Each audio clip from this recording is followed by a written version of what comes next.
Λοιπόν, εγώ είμαι αυτός. 21 χρόνια νωρίτερα, 20 κάτι κιλά λιγότερα. Ξεκινούσα την Net Studio μέσα από ένα δωμάτιο του σπιτιού μου έχοντας 2 μικρά παιδιά. Η Πολίνα ήταν έγκυος στο τρίτο και είχαμε μηδενικό εισόδημα.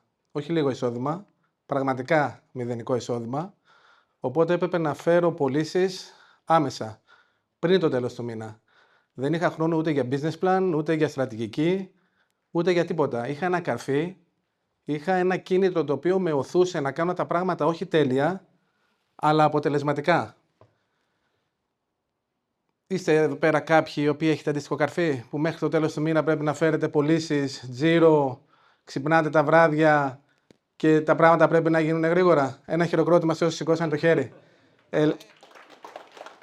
Θα χαρώ πολύ να έρθετε να με βρείτε, να μου πείτε την ιστορία σας και να σας πω γιατί είσαστε πάρα πολύ τυχεροί. Τότε ήμουν πάρα πολύ τυχερός που δεν είχα όλα αυτά που κάποιοι άλλοι είχαν και περάσαν αρκετά χρόνια για να το καταλάβω, αλλά έτσι ήτανε. Τι μπορούσα να κάνω λοιπόν το 2005 για να φέρω πωλήσεις? Μπορούσα να πάω πόρτα-πόρτα στα μαγαζιά του Αγίου Στεφάνου όπου μένω και έμενα και τότε και το έκανα. Μπορούσα να κάνω τηλεφωνικό marketing και το έκανα. Να κάνω τηλέφωνο σε φίλους και γνωστούς ήταν κάτι που καταλάβαινα ότι δεν θα δουλέψει, γιατί πουλούσα και πουλάω κάτι πάρα πολύ εξειδικευμένο που απευθύνεται σε επιχειρηματίες. Έτσι δεν το δοκίμασα καν. SEO, Search Engine Optimization, δηλαδή να προσπαθήσω να βγάλω το site μου πιο ψηλά, το έκανα, το πέτυχα, αλλά ήθελε χρόνο για να γίνει. Αυτό όμως που τελικά δούλεψε και έφερε γρήγορο αποτέλεσμα ήταν το Google Ads. Τότε λεγότανε Google AdWords. Τότε ξεκινούσε το Google AdWords της Google. Θυμάμαι διαφημιζόμουν στη λέξη κατασκευή στο σελίδων με 1 λεπτό το κλικ και ήμουνα και μόνος μου δεξιά. Είχα φτιάξει και ένα σελιδάκι το οποίο μου φαινόταν τότε ένα πάρα πολύ μεγάλο κατόρθωμα και τελικά άθελά μου είχα κάνει αρκετά πράγματα σωστά σε αυτό το landing page. Landing page λέγεται μια τέτοιου τύπου σελίδα, τότε δεν υπήρχε όρος. Κατά λάθος είχα κάνει κάτι το οποίο άρχισε να δουλεύει και άρχισε να μου φέρνει τους πρώτους πελάτες. Και έτσι ξεκίνησε η Net Studio. Από τότε έχουν περάσει 21 χρόνια. Στην Net Studio έχουμε εξυπηρετήσει πάνω από 2.500 πελάτες. Είμαστε 55 άνθρωποι και συνεχώς αυτό το νούμερο ανεβαίνει. Πέρυσι ανακηρυχθήκαμε Edgesin της χρονιάς. Η Πολίνα δεν είναι πια έγκυος. Και ο Νίκος που είδατε πριν στη φωτογραφία κάθεται εδώ και με τραβάει βίντεο και δουλεύει μαζί μας στη Net Studio. Αυτό που θα σας δείξω στα επόμενα 15 λεπτά είναι το σύστημα που αναπτύξαμε, το lead generation σύστημα που αναπτύξαμε όλα αυτά τα χρόνια, το οποίο δούλεψε τόσο για μας, όσο και για εκατοντάδες πελάτες μας από όλους τους κλάδους και με μηνιαία διαφημιστικά budget από 300 ευρώ μέχρι και 50.000 ευρώ. Στα επόμενα 15 λεπτά δεν θα γίνετε ειδικοί στο lead generation, αλλά μπορείτε να ξεκινήσετε να κάνετε κάποια βήματα. Και θα έχω πετύχει το στόχο μου, πρώτον, αν δεν σας πάρει ο ύπνος. Δεύτερον, αν δεν πιάσετε το κινητό να σκρολάρετε. Και τρίτον, αν φεύγοντας από εδώ πάτε στο σπίτι ή στο γραφείο και κάνετε κάποιες δράσεις από αυτά που θα σας δείξω σε λίγο. 7 συστατικά έχει αυτό το σύστημα για να δουλέψει και θα ήθελα να ρωτήσω ποιος έχει κάνει έστω τα 2 πιο απαραίτητα από αυτά για να δουλέψει ένα σύστημα lead generation. Καταρχάς, μπορείτε να τα φαίνονται. Μπορείτε να αναγνωρίσετε ποια είναι τα 2 συστατικά που δεν μπορούν να λείπουν από ένα σύστημα lead generation. Εγώ θα έλεγα το CRM και το lead scoring. Όχι. Χάσατε. Όχι, ναι. Landing page είναι απαραίτητο. Και μετά το lead magnet. Όχι. Έχασες κι εσύ. Άλλος. Landing page είναι το ένα απαραίτητο, το άλλο. Σωστά. Αυτά είναι τα 2 απαραίτητα με τα οποία ξεκίνησα και εγώ το 2005. Είναι αυτά που είναι τα απολύτως απαραίτητα για να αρχίσει να δουλεύει η μηχανή. Όσα όμως πιο πολλά συστατικά προσθέσουμε σε αυτό το μείγμα, τόσο αυξάνονται οι πιθανότητες επιτυχίας. Το 2005 αρκούσαν αυτά τα 2 χαρακτηριστικά, γιατί σας είπα, με 1 λεπτό το κλικ έφερνα επισκέπτες στο τότε landing page. Σήμερα το κλικ, ανάλογα με τον κλάδο, μπορεί να κοστίζει πάρα πολλά ευρώ. Οπότε, πιθανόν σε κάποιους κλάδους να μην φτάνουν αυτά τα 2. Δεν το λέω για να σας αποθαρρύνω. Σίγουρα 2 συστατικά lead generation είναι καλύτερα από κανένα. Και είναι καλό να ξεκινήσετε από κάπου. Πάμε να τα δούμε ένα-ένα. Landing page. Σελίδα προσγείωσης. Είναι η σελίδα στην οποία θα πάμε τους επισκέπτες αφού κάνουν κλικ στη διαφήμισή μας. Είναι αυτό που θα δούνε. Το βασικό σημείο εδώ πέρα είναι ότι αυτή η σελίδα πρέπει να είναι στοχευμένη. Δεν πρέπει να μιλάμε για πάρα πολλά πράγματα. Πρέπει να μιλάμε για μία ιδέα, για μία υπηρεσία, για ένα προϊόν. Και να ζητάμε από τον χρήστη να κάνει ένα πράγμα. 3 σημεία για τη βελτιστοποίηση του landing page. Πρέπει να έχετε στο μυαλό σας ότι ο κόσμος που θα έρθει σε αυτό το landing page πρέπει μέσα σε 5 δευτερόλεπτα να πάρει 5 βασικές πληροφορίες. Στον τίτλο να του μιλήσουμε για το πρόβλημα με το οποίο ξεκίνησε, έψαξε στο Google, είδε τη διαφήμισή μας, έκανε κλικ και ήρθε στη σελίδα μας και πρέπει πάνω να δει το πρόβλημα το οποίο αναζητά να λύσει. Στον υπότιτλο να του εξηγήσουμε τη λύση την οποία παρέχουμε σε 5 με 10 λέξεις. Να δώσουμε social proof, δηλαδή να δείξουμε ότι υπάρχουν πελάτες οι οποίοι έχουν επωφεληθεί από το προϊόν ή την υπηρεσία μας και να δείξουμε κάποια νούμερα και κάποια αποτελέσματα. Το τέταρτο είναι να δώσουμε ένα call to action, να του ζητήσουμε δηλαδή να κάνει κάτι. Να επικοινωνήσει μαζί μας, να γραφτεί σε ένα newsletter, να κλείσει μια συνάντηση. Σημαντικό όμως είναι να ζητήσουμε ένα πράγμα. Έχει μετρηθεί ότι όσες πιο πολλές επιλογές δίνουμε, τόσο πέφτει το ποσοστό μετατροπής. Ποσοστό μετατροπής είναι το ποσοστό των ανθρώπων που μπαίνουν στη σελίδα και τελικά εκτελούν την επιθυμητή ενέργεια. Δεν ξέρω αν έχετε ακούσει το πείραμα με τις μαρμελάδες στο σούπερ μάρκετ. Το έχετε ακούσει κάποιοι? Κάποιοι. Κάνανε ένα πείραμα σε ένα σούπερ μάρκετ στην Αμερική και βάλανε σε ένα τραπεζάκι 26 γεύσεις μαρμελάδας. Και είδαν ότι το 60% των επισκεπτών του σούπερ μάρκετ πλησιάζανε στο τραπεζάκι, αλλά μόνο 3% από αυτούς αγοράζανε. Μετά στο ίδιο σούπερ μάρκετ βγάλανε τις 26 γεύσεις, βάλανε 6 γεύσεις. Έπεσε στο 40% αυτοί που πλησιάζανε, αλλά αγόραζε το 30%. Που δείχνει ότι όσες πιο πολλές επιλογές δώσεις στον οποιονδήποτε, παραλύουμε, δεν ξέρουμε τι να αποφασίσουμε και μας είναι πιο εύκολο να μην κάνουμε καμία ενέργεια. Άρα είναι σημαντικό στο landing page να ζητάμε ένα πράγμα ως επιθυμητή ενέργεια. Και το πέμπτο σημείο, πρέπει να έχουμε μία εικόνα που να στηρίζει τον τίτλο ή τον υπότιτλο, να δείχνει το πρόβλημα ή τη λύση. Πάρα πολύ σημαντικό, μην βάλετε stock photo. Βάλτε πραγματική φωτογραφία. Θα έλεγα μην βάλετε ούτε φωτογραφία από AI. Γιατί κάνουν μπαμ από μακριά ότι είναι ψεύτικα πράγματα. Βάλτε μια πραγματική φωτογραφία, ένα screenshot, έναν πελάτη πραγματικό. Θα σας δείξω ένα παράδειγμα landing page που έχουμε φτιάξει για μας. Εδώ είναι ξεκάθαρο στον τίτλο το πρόβλημα, στον υπότιτλο η λύση, social proof με μεγάλους πελάτες, ένα call to action και μια εικόνα που δείχνει το πριν και το μετά. Αυτά τα 5 στοιχεία θα πρέπει να μπορεί να τα δει ο επισκέπτης του landing page σας πριν χρειαστεί να σκρολάρει, είτε σε κινητό είτε σε desktop. Μπορεί να έχει πάρα πολύ κείμενο παρακάτω και πάρα πολλές πληροφορίες και είναι θέμα πειράματος αν θα δουλέψει καλύτερα το πολύ ή το λίγο κείμενο, αλλά είναι βασικός κανόνας αυτά τα 5 στοιχεία να τα δίνουμε με τη μία. Το δεύτερο σημείο που πρέπει να προσέξετε είναι ότι η φόρμα επικοινωνίας πρέπει να έχει λίγα πεδία, μόνο τα απαραίτητα. Κάθε επιπλέον πεδίο που ζητάτε ρίχνει την πιθανότητα κάποιος να συμπληρώσει τη φόρμα. Και το τρίτο, κρίσιμο, πρέπει να φορτώνει γρήγορα. Πάρα πολύ γρήγορα. Κάνει διαφορά το να φορτώνει πάρα πολύ γρήγορα. Έχει μετρηθεί ότι για κάθε 1 δευτερόλεπτο που αργεί να φορτώσει το μεγαλύτερο σημείο της σελίδας, το μεγαλύτερο element της σελίδας, πέφτει 7% το conversion rate. Το δεύτερο πράγμα, εκτός από το γρήγορο φόρτωμα, πρέπει η σελίδα καθώς φορτώνει να μην πηδάει καθόλου. Αυτό λέγεται CLS. Αν η σελίδα καθώς φορτώνει πηδάει, ο χρήστης θα πάει να κάνει κλικ στην επικοινωνία και τελικά θα κάνει κλικ από αλλού και θα νομίζει ότι δεν δούλεψε. Και το τρίτο, η σελίδα πρέπει να είναι responsive, να ανταποκρίνεται γρήγορα στο scroll, στο tap, στο click. Κάτω από 200 millisecond πρέπει να είναι το interaction του next paint. Και οι 3 μετρήσεις αυτές βγαίνουν από ένα εργαλείο που μας δίνει δωρεάν η Google. Μπορείτε να το χρησιμοποιήσετε τώρα ή να στείλετε τώρα στον τεχνικό σας ένα μήνυμα να μετρήσει το landing page της υπηρεσίας σας. Λέγεται Google Page Speed Insights. Μέσα σε 2 λεπτά σας βγάζει αυτά τα 3 νούμερα και ξέρετε τι πρέπει να διορθώσετε. Πέρα από το landing page, το επόμενο σημείο που σας συμβουλεύω να κάνετε είναι ένα lead magnet. Τι σημαίνει lead magnet? Σημαίνει ότι δεν ζητάω από τον χρήστη να μου δώσει το τηλέφωνο του για να τον πάρω τηλέφωνο. Του ζητάω μόνο το email του με αντάλλαγμα να του δώσω μια χρήσιμη πληροφορία. Γιατί να μην ζητήσω να επικοινωνήσει μαζί μου και του ζητάω απλά το email του? Γιατί έχουμε δει ότι δεν είναι όλοι οι επισκέπτες που έρχονται σε ένα landing page από τη διαφήμιση έτοιμοι και όριμοι να μιλήσουν με κάποιον από τους πολιτές σας. δεν θέλουν ακόμα να μιλήσουν με κάποιον από τους πολιτές σας και αυτός είναι ο λόγος που ένας μόνο με 3 στους 100 θα συμπληρώσουν μια φόρμα επικοινωνίας. Απ' την άλλη όμως, το να τους δώσουμε μια χρήσιμη πληροφορία με αντάλλαγμα το email, δεκαπλασιάζει το conversion rate.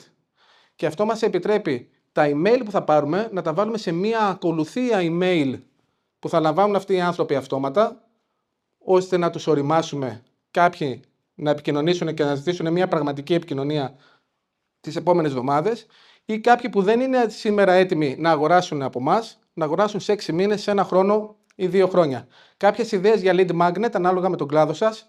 Πολύ καλά δουλεύει στις B2B υπηρεσίες ο τιμοκατάλογος. Στην S-Studio είναι το lead magnet το οποίο χρησιμοποιούμε πάρα πολλά χρόνια τώρα και έχουμε πάρα πολύ καλό ποσοστό μετατροπής, γιατί όλοι θέλουν να δουν τις τιμές μας. Δεν θέλουν να μιλήσουν ακόμα, να πούνε θέλω να κάνω ιστοσελίδα. Μας δουλεύει πάρα πολύ καλά.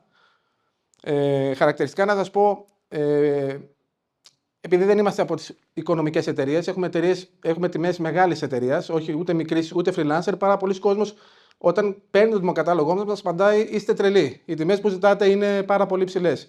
Επειδή όμως μπαίνουν αυτόματα σε μια ακολουθία ορίμανση, σε μια ακολουθία email που τους δείχνουμε γιατί κάποιος αξίζει να πληρώσει αυτά τα χρήματα, πάρα πολλοί από αυτούς που στέλνουν αυτά τα email στις επόμενες μέρες μας ζητάνε επικοινωνία, που προφανώς δεν ήταν έτοιμοι καν να συμπληρώσουν τη φόρμα επικοινωνίας. Ένα σύντομος οδηγός μπορεί να είναι ένα καλό lead magnet, μία έρευνα και δεδομένα τα οποία έχετε πρόσβαση μόνο εσείς λόγω του επαγγέλματός σας, κάποιο εκπαιδευτικό βίντεο, free trial, δωρεάν συμβουλευτική ή ένα quiz ή ερωτηματολόγιο το οποίο θα οδηγήσει σε ένα προσωποποιημένο πλάνο. Κάποια παραδείγματα. Ένας φωτογράφος γάμου θα μπορούσε να έχει οι 30 απαραίτητες πόζες που πρέπει να έχει κάθε γαμήλιο άλμπουμ. Ή ανακάλυψε το ιδανικό στυλ διακόσμησης για το σπίτι σου σε 5 λεπτά. Μια εταιρεία catering. Η λίστα με τα 20 πιάτα που εγγυώνται την επιτυχία σε κάθε εκδήλωση. Ένας μεσίτης. Οι πραγματικές τιμές πώλησης ακινήτων στις περιοχές στις οποίες δραστηριοποιείται. Προσέξτε ότι σε όλα τα παραδείγματα υπάρχουν συγκεκριμένα νούμερα, τα οποία έχουμε δει ότι κάνουν πολύ πιο ελκυστικό το αποτέλεσμα και το conversion rate. Και το δεύτερο, ότι αυτό που θα δώσετε σαν lead magnet δεν πρέπει να είναι ένας οδηγός 80 σελίδων, πρέπει να είναι κάτι το οποίο μπορεί να καταναλωθεί σε 5-10 λεπτά. Όλα θα πει ναι, εσύ τώρα θα βάλω το email μου και σε 3 λεπτά θα έχω πάρει την αξία την οποία μου υπόσχεται το lead magnet. Τότε δουλεύει πολύ καλά. Το τρίτο πράγμα που πρέπει να φτιάξετε είναι προφανώς μία καμπάνια Google Ads. Και μπορείτε να κάνετε και μόνοι σας καμπάνια Google Ads. Δεν έχει κανένα νόημα να φτιάξουμε landing page, να φτιάξουμε lead magnet και κανείς να μην μπαίνει στη σελίδα να τα δει και να μπει σε αυτή την ακολουθία. Είναι πάρα πολύ εύκολο να φτιάξετε καμπάνια, αλλά είναι και πάρα πολύ εύκολο να χάσετε λεφτά. Οπότε πρέπει να κατανοήσετε τους 3 βασικούς διαφορετικούς τρόπους διαφήμισης στο Google Ads. Το ένα είναι το Search Ads, όπου επιλέγουμε συγκεκριμένες λέξεις κλειδιά στις οποίες θα ψάξει ο χρήστης και στις οποίες θέλουμε να διαφημιστούμε. Το δεύτερο είναι οι καμπάνιες Performance Max, πιθανόν τις έχετε ακούσει και PMax, οι οποίες είναι οι AI καμπάνιες της Google, στις οποίες δεν μας λέει ακριβώς πώς δουλεύουν, οι οποίες όμως για να δουλέψουν πρέπει να έχετε τουλάχιστον 30 conversions το μήνα ή να έχετε στήσει visitor scoring, το οποίο θα δούμε παρακάτω. Και το τρίτο είναι τα display ads, τα οποία παίζουν σε συνεργαζόμενα site της Google ή στο YouTube, όπου εκεί πέρα δεν κοιτάμε να φέρουμε καινούριους χρήστες, αλλά κοιτάμε αυτούς που ήρθαν στο site μας από τις προηγούμενες καμπάνιες και φύγανε, να τους κάνουμε remarketing, δηλαδή να τους θυμίσουμε ότι υπάρχουμε και να ξανάρθουν πίσω να επικοινωνήσουν μαζί μας. 2 βασικές βελτιστοποιήσεις για να δουλέψουν οι καμπάνιες είναι πρώτον, να βάλετε αρνητικές λέξεις. Αρνητικές λέξεις σημαίνει τις λέξεις που αν συνδυαστούν με αυτό που πουλάτε, αυτούς τους χρήστες δεν τους θέλετε να δουν τη διαφήμισή σας. Δεν θέλετε να κάνουν κλικ και να πληρώσετε το κλικ. Όπως αυτούς που αναζητούν εργασία. Αυτοί δεν είναι υποψήφιοι πελάτες, αυτοί θέλουν να εργαστούν στον κλάδο, δεν τους θέλετε να πληρώσετε να δουν τη διαφήμισή σας. Επίσης, όσοι θέλουν να κάνουν δωρεάν την υπηρεσία σας. Για παράδειγμα, σε εμάς, όποιος ψάχνει για δωρεάν λογότυπο, αποκλείεται να έρθει και να πληρώσει 5.000 για να του κάνουμε branding. Άρα, έχουμε αποκλείσει αυτές τις λέξεις από την διαφήμιση. Προφανώς στοχεύουμε τις περιοχές και τις χώρες που μας ενδιαφέρουν και προσέχουμε κάποιες λέξεις που στον κλάδο μας πιθανόν να είναι συνώνυμες με άλλους κλάδους. Κάθε κλάδος έχει το δικά του. Για παράδειγμα, κάποιος που πουλάει CAD software πρέπει να ξέρει ότι στη λέξη CAD πέφτει πάνω στους ανθρώπους οι οποίοι ψάχνουν για το καναδέζικο δολάριο. Και πιθανόν εκεί πέρα να θέλει μια προσοχή ώστε να μην φέρνει άσχετα κλικ. Το δεύτερο σημείο βελτιστοποίησης είναι το quality score. Η Google αυτόματα βαθμολογεί κάθε λέξη κλειδί την οποία επιλέγετε να βάλετε. με μια βαθμολογία από το 0 έως το 10 και αν δει ότι η λέξη κλειδί με το διαφημιστικό μήνυμα και το landing page δεν είναι απολύτως να ταιριάζουν, σας ρίχνει το quality score. Είναι πολύ εύκολο να ρίξουμε 100 λέξεις κλειδιά μέσα σε έναν κουβά και να τρέξει η διαφήμιση, αλλά θα έχουμε χαμηλό quality score. Θέλει επιπλέον δουλειά να το σπάσουμε σε group ανάλογα με την ακριβή λέξη αναζήτησης που ψάχνει ο χρήστης.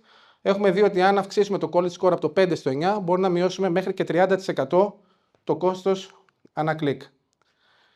Το τέταρτο σημείο που πρέπει να φτιάξουμε για να δουλέψει μια μηχανή lead scoring, lead generation, είναι το visitor scoring.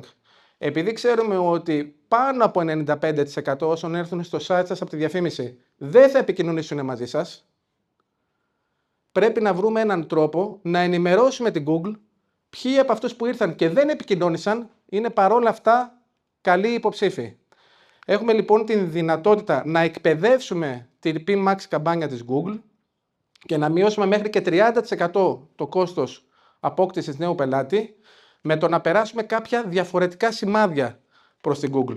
Ποια είναι τα σημάδια που μπορεί να δείχνουν ποιότητα ενός επισκέπτη? Το ότι έκατσε και είδε πάνω από 5 σελίδες στο site μας. Το ότι σκρολάρει και διαβάζει τα case study μας. Το ότι ήρθε ξανά μετά από 7 μέρες δεύτερη και τρίτη φορά. Το ότι έκατσε αρκετή ώρα στον τιμοκατάλογο. Αυτά είναι σημάδια που παρόλο που ο χρήστης μπορεί να μην επικοινώνησε μαζί μας, είναι χρήσιμα να τα ξέρει η Google ώστε να βελτιστοποιήσει τον αλγόριθμό της και να μας φέρει κοινό σαν το προφίλ το οποίο έκανε αυτές τις κινήσεις. Όπως οι επισκέπτες πάνω στο landing page δεν είναι οι ίδιοι και έχουν διαφορετική ποιότητα, έτσι αντίστοιχα και αυτοί που θα επικοινωνήσουν μαζί μας δεν έχουν την ίδια ποιότητα. Είμαι σίγουρος ότι όσοι έχετε στήσει landing page και τρέχετε διαφήμιση, ποιο το έχετε κάνει εδώ πέρα? Ποιοι αυτή τη στιγμή τρέχετε διαφήμιση? Πάρα πολύ. Είμαι σίγουρος ότι στο πρώτο δευτερόλεπτο, όταν σηκώνετε το τηλέφωνο και καλείτε τον υποψήφιο, καταλαβαίνετε ποιοι είναι καλοί υποψήφοι και ποιοι όχι, έτσι δεν είναι? Δεν είναι όλοι οι υποψήφοι καλοί, οπότε πρέπει και αυτή την ποιότητα των υποψηφίων να την περάσουμε με κάποιο τρόπο στο Google ώστε να βελτιστοποιήσουμε την καμπάνια. Με αυτό πετυχαίνουμε ότι και βελτιστοποιούμε την καμπάνια και μπορούμε να μοιράσουμε τους υποψηφίους στην ομάδα πωλήσεων ανάλογα με την ποιότητά τους, να βάλουμε ας πούμε junior πολιτές στα χαμηλής ποιότητας lead και να βάλουμε τους πιο δυνατούς μας πολιτές στα καλά lead. Επίσης, είμαι σίγουρος ότι παρακολουθείτε το πόσες φόρμες έχετε ανά εβδομάδα. Με αυτόν τον τρόπο μπορείτε να παρακολουθείτε και την ποιότητα των φορμών ανά εβδομάδα και πώς αυτή εξελίσσεται μέσα στο χρόνο. Και τέλος, μπορείτε να επιλέξετε και διαφορετικές ακολουθίες μηνυμάτων ανάλογα με την ποιότητα του κάθε lead. Εμείς ο τρόπος που κάνουμε lead scoring είναι κοιτώντας κάποια πράγματα πάνω στη φόρμα επικοινωνίας. Για παράδειγμα, έχουμε δει ότι αν χρησιμοποιήσει Gmail ή Yahoo ως email ο χρήστης, είναι χαμηλότερη ποιότητα από το να βάλει το εταιρικό του email. Αν βάλει το κινητό του, είναι χαμηλότερη ποιότητα από το να βάλει το σταθερό του τηλέφωνο. Αν μας γράψει μεγάλο κείμενο στα comments, είναι επιπλέον ποιότητα. Εμείς ζητάμε και τι budget έχουν, οπότε αν επιλέξουν ένα μεγάλο budget έχουμε υψηλότερη ποιότητα, οπότε κάνουμε μια αυτόματη βαθμολόγηση της φόρμας και ανάλογα ενημερώνουμε και την Google και κάνουμε και τις υπόλοιπες ενέργειες.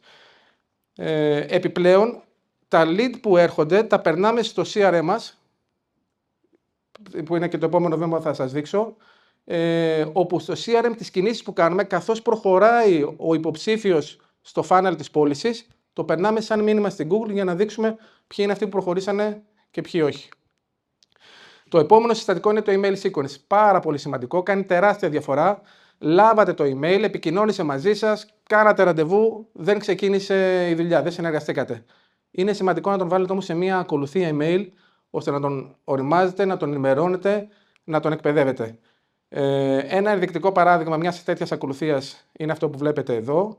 Υπάρχουν πάρα πολλοί τύποι που μπορείτε πάρα πολλοί τύποι από sequence email που μπορείτε να στήσετε. Ο στόχος είναι στο πρώτο email να έχετε πάνω από 40% open rate και να διατηρήσετε έως και το πέμπτο email τουλάχιστον ένα 25%. Αν είναι χαμηλότερα τα ποσοστά σας, σημαίνει ότι παίρνουν βελτιστοποίηση.